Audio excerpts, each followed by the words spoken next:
Sa katahimikan ng gabi, may sigaw na hindi marinig. Mga salitang nilunok ko para lang hindi ka mawala sa aking dibdib.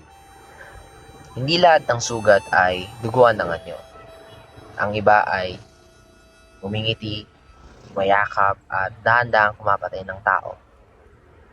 Ito ang kwento ng pag-ibig na hindi natutong maghintay ng yakap na masikip, ng pusong takot mapag-iwanan at mapalitan kailanman.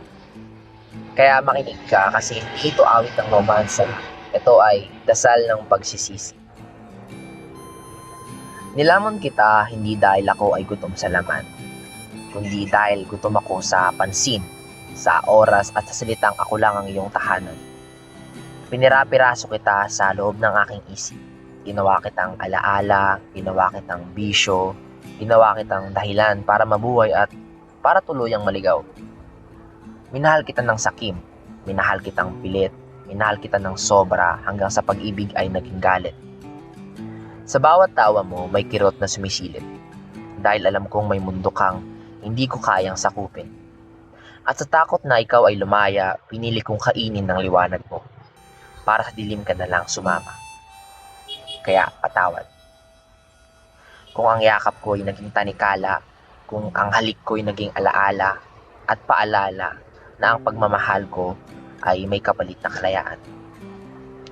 Ngayon, natira na lang ang alaala mong mapait. Lasa ng pagmamahal na mali ang pagkakasalin.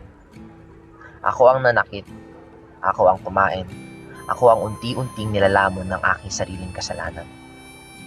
Ito ang sumpa ng pag-ibig na walang pahinga.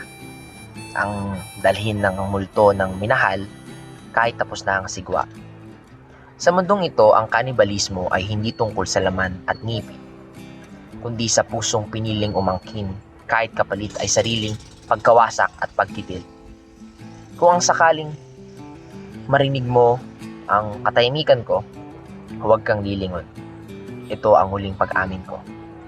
Minahal kita, pero minahal kita sa paraang hindi marunong magpalaya. Kaya, eto ako ngayon ang nagluluksa sa pag-ibig na ako rin ang pumatay.